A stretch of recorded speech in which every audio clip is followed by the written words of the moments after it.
The TDC is proud to be joint organizer of the Asian Financial Forum, together with the Hong Kong SAR government.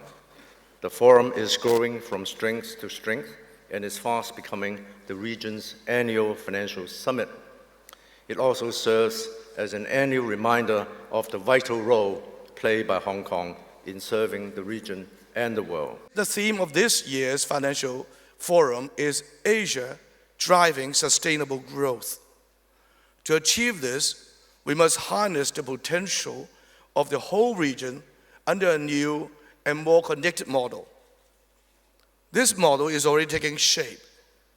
In the past year or so, we have seen deeper financial connectivity. A shining example is a gradual liberalization of the mainland currency, the renminbi.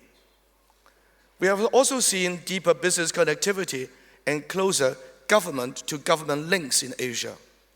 Asia's full strength lies in its wondrous diversity and the tenacity of its people.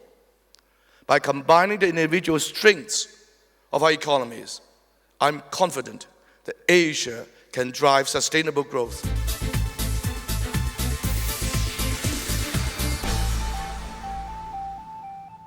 We need to examine how Asia can sustain its growth momentum amid the difficult global economic and financial environment. Second, we have to contemplate how Asia can take up a bigger role in supporting a more sustainable and stable global economic growth trajectory. Regional cooperation among Asian countries has become one of the most important strategies adopted by Asian countries. And China's growth, of course, is tightly linked to the rest of the world. And to open up the country is our fundamental national policy. It is no surprise or coincidence that my first trip abroad in 2012 should be to Asia. It reflects instead the deliberate and conscious effort that the British government is placing on deepening Britain's partnership with Asia.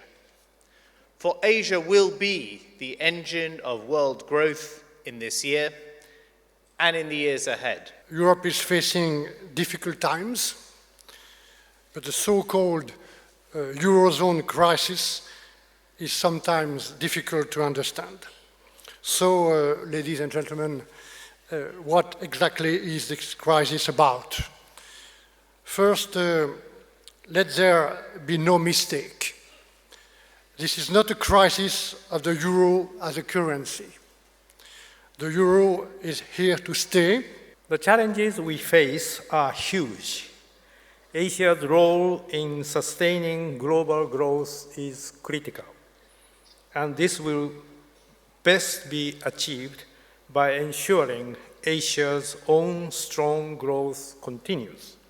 To do this, growth must be inclusive, environmentally sustainable, and better balanced, with increasing emphasis on regional cooperation.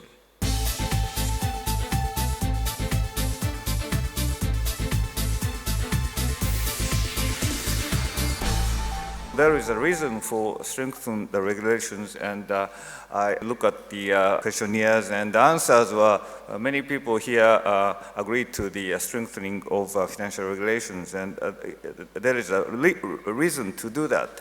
Because if the regulation doesn't come up with the financial innovations, it would cause trouble again in the future. India believes that there has to be a coordinated action from various regulators and governments. India is participating in the group of 20 and in FSB in a serious way. However, we do feel, and I'm again happy that 80% of you said that the time is now. I think if that realization comes on people who matter, then we will be able to perhaps deal with the situation much better. 是要将有关的行动计划落实到位。 We will deepen some of the regulations, and we will continue to do so in China and keep a very close link with these regulatory bodies around the world so as to promote an even more integrated and reasonable, rational regulatory structure.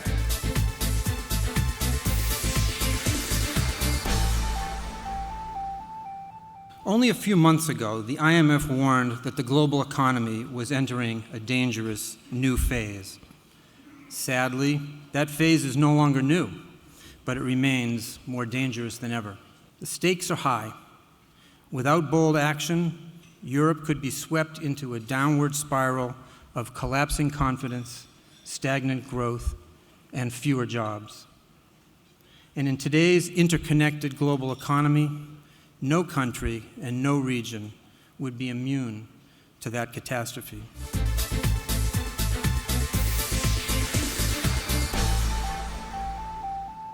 One year ago, when we looked at the global economy, we were looking at recovery in global markets and the promise of continued growth in Asia. I posed at the beginning the question, has it happened? Well, I think you have to say that the outlook is probably a little bit less optimistic today. And I would have to admit that even in Asia, growth is being questioned. I think we're in this environment at the moment that people are focusing very much more on the structural and the competitive aspects of the Eurozone, which is all about the burden of promises and healthcare pensions and social programs. And I think that's something that the whole world is going to be addressing one way or another over the next period. We've created societies in Europe and to some extent in the United States where people think that they can retire earlier, live longer, and somebody else has to pay the bill.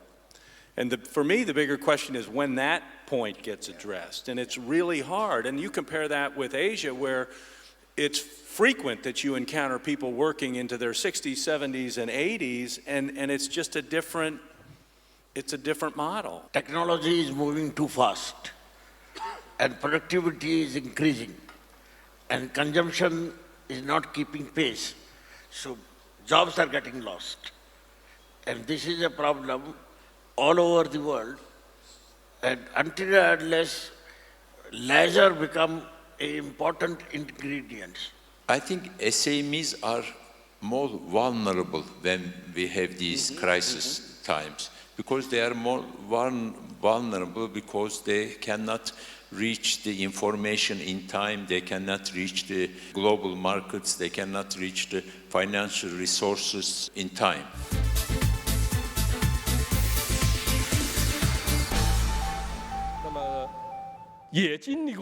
Hong Kong has undergone economic transformation, actually is still undergoing economic transformation. And Hong Kong's experience of economic restructuring is really worthy as a point of reference for Shanghai. So in the course of its own economic restructuring, how can Shanghai increase its communication and interaction with Hong Kong so that Hong Kong's experience can be borrowed and can be learned from? Entrepreneur spirit among the Chinese people has been the most major source of dynamism for China's growth. And I think this has to be further stimulated and sustained. What happened in the past, the history is worthy of study, but on the other hand, the future is still uncertain and unpredictable. But nevertheless, it is full of opportunities. Let me do a conclusion. I think for the major corporations in China are stepping out of China into the international arena. And as mentioned, it may not be all that smooth. The first time, they may be overpaying a bit, but they will learn in time.